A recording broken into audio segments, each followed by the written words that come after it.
நேத்து மூன்றாவது test match ஆட்டம் நம்ம இந்திய அணி எப்படியாவது ஜெயிச்சிருவாங்க அப்படின்னு தான் நம்ம எல்லாருமே எதிர்பார்த்துக்கிட்டு இருந்தோம். ஆனா கடைசி நேரத்துல அந்த ஒரு 22 ரன் எடுக்க முடியாம நம்ம இந்திய அணி கடைசியா தோல்வி அடைஞ்சிட்டாங்க. உண்மையாகவே இது ஒவ்வொரு இந்திய கிரிக்கெட் ரசிகர்கள் எல்லாருக்குமே ரொம்ப பெரிய ஒரு ஏமாற்றம், வலி, வேதனை எல்லாத்தையுமே கண்டிப்பாக கொடுத்திருக்கும். ஆனாலுமே ஆட்டம் முடிஞ்சதுக்கு அப்புறமா பென் ஸ்டோக்ஸ் பாத்தீங்கன்னா யாருமே எதிர்பாராத சில விஷயங்கள் அவர் செஞ்சிருக்காரு. அதாவது ஃபர்ஸ்ட் ரவீந்திர ஜடேஜா அவர்கிட்ட பகிரங்கமா மன்னிப்பு கேட்டிருக்காரு. நான் செஞ்சது ரொம்ப பெரிய தவறு அப்படின்னு போஸ்ட் மேட்ச் பிரசன்டேஷன்லயும் பேசியிருக்காரு. அது மட்டும் இல்லாம அவர் வாங்கின அந்த மேன் ஆஃப் த மேட்ச் விருது, அந்த மெடலை ஜடேஜா அவர் கழுத்துல திடீர்னு போட்டு மன்னிப்பு கேட்டு வருத்தத்தில் இருந்த நம்ம இந்திய கிரிக்கெட் ரசிகர்கள் மனசு எல்லாத்தையுமே கொஞ்சம் குளிர வச்சிருக்காரு பென் ஸ்டோக்ஸ். அது மட்டும் இல்லாம 6 வருஷம் கழிச்சு இதே நாள்ல இதே மைதானத்துல ஒரு நடந்த அதிசயமான சம்பவம் தற்போது நேற்றைய ஆட்டத்துல மீண்டும் நடந்திருக்கு. சோ அது எல்லாமே என்னென்ன அப்படிங்கறத இப்ப டீட்டெயிலா பார்க்கலாம்.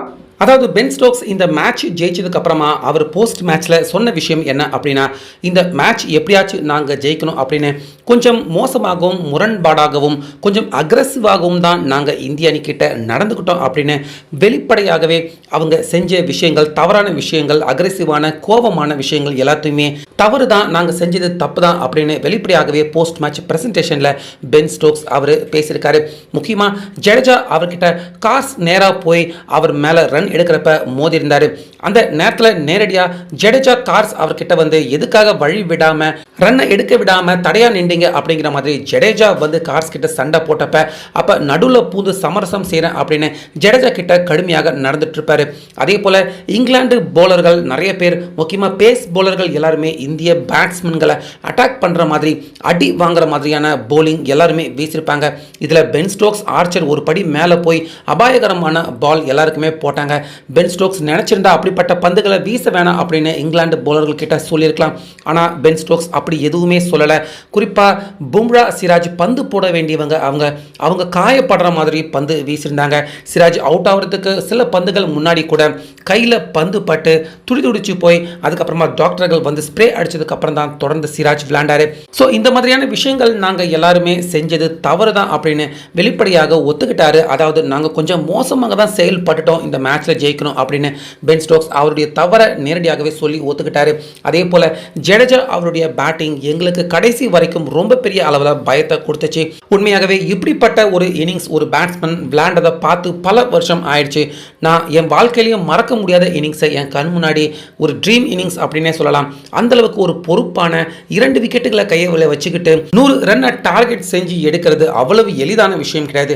அதை செஞ்சு காட்ட முயற்சி பண்ணார் ஜடேஜா. ஆனால் ஆஃப்டன் பேட்ஸ்மேன்கள் ஒத்துழைக்கல.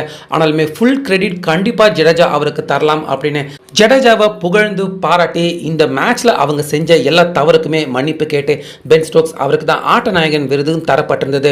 அந்த விருது, அந்த மெடலை ஜடேஜா அவருக்கு கழுத்துல போட்டு நீ தாண்டா உண்மையான ஆட்ட நாயகன் அப்படிங்கிற மாதிரி ஜடேஜாவை ரொம்பவே பெருமிதப்படுத்தியிருந்தாரு. ஸோ இந்த ஆட்டத்தில் தோல்வி அடைஞ்ச நம்ம இந்திய அணி அப்படிங்கிறதால ரசிகர்கள் எல்லாருமே ரொம்ப வருத்தமா இருந்தாங்க.